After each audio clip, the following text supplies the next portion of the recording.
বৌৱে হিৰত সেন্দু এতিয়ালৈকেও লৈ আছে।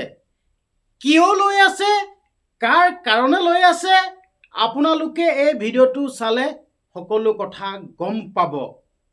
আপোনালোকৰ চকু কপালত উঠিব, আপোনালোকে ভাবিবলৈ বাধ্য হ'ব। এতিয়াও বৌৱে হিৰত সেন্দু লৈ আছে। মই আপোনালোকক এই ভিডিঅ'টোত সকলো কথা কৈ দিম। বহুতে আঙুলি উঠাইছে বৌফালে। এতিয়াও কিয় হিৰত সেন্দু লৈ আছে, এনেদৰে এতিয়া ঠকা সৰকা কৰিছে। বহুতে বহুত কথা কৈছে, বিভিন্নজনে বিভিন্নটা কথা কৈছে। হেৰৌ মই তহঁতক ক'ব বিচাৰিছোঁ সেইটো বৌ লাইফ। বৌ যি মন যায়, যি মন নেযায় তাকে কৰিব। তই আৰু মই সেইবিলাক কথা ক'বলৈ কোন? মই আপোনালোকক সুধিছোঁ, সেইবিলাক কথা ক'বলৈ কোন? এতিয়া যোনটো দুখত আছে, সেই দুখটো কথা আপোনালোকে চিন্তা কৰা নাই যেন মানুহগৰাকী কেনেকৈ আছে, কি পৰিস্থিতিত আছে, সেই বস্তুটো তহঁতি চিন্তা কৰা নাই। তহঁতি চিন্তা কৰি আছ সেই হিৰত সেন্দু ফুটটো লোৱা। তহঁতৰ মূৰত মাল আছে নে নাই, মই সেইটো ক'লোঁ। তহঁতৰ মূৰত মাল আছে নে নাই? বৌৱে নিজক চম্ভালিছে, নিজক চম্ভালাৰ লগতে ৰাইজক, মানে যোনসকল লোকে সিহঁতৰ ঘৰ বৌ ঘৰত গৈছেতো, সেই বৌ ঘৰলৈ যোৱা যোনসকল ৰাইজ, সেই ৰাইজক মাত লগাইছে। কিমান এগৰাকী শক্তিশালী নাৰী, সেই বস্তুটো তহঁতি নোচোৱাকৈ তহঁতি চাই আছ হিৰত সেন্দু ফুট লোৱা নোলোৱা, সেই বস্তুটো চাই আছ।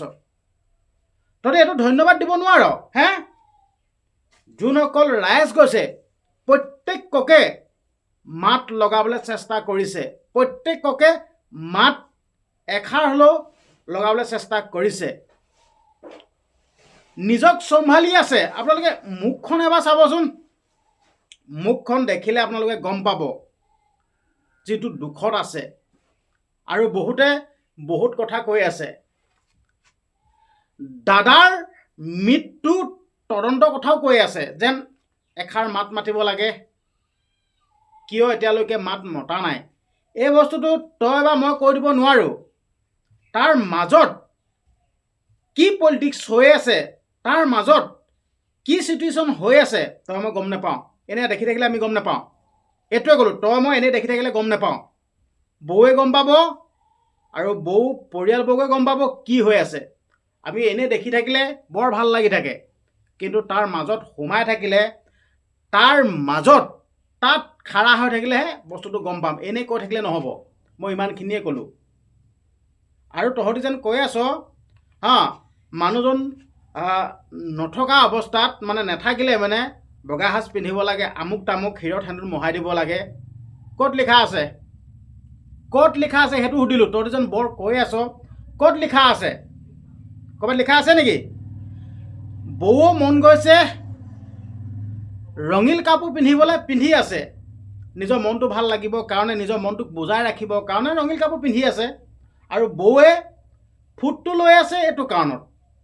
ফুটটো লৈ থাকিলে দাদাক কাষতে পোৱাৰ দৰে লাগে, বা আমি সেই বস্তুটো, আমি বৌ হিৰ সেন্দু ফুটটো দেখিলে আমিও অনুভৱ কৰিম যেন দাদা আমাৰ মাজতে আছে। সেইকাৰণে বৌৱে হিৰত সেন্দু ফুটটো এতিয়াও লৈ আছে। আৰু তহঁতি জাহা তাহা যি কমেণ্ট নকৰিবি দেই, মই এইটোৱে ক'লোঁ। তহঁতি অকল ট্ৰল কৰিব জান, তহঁতি আলটু ফাল্টু কথা ক'ব জান।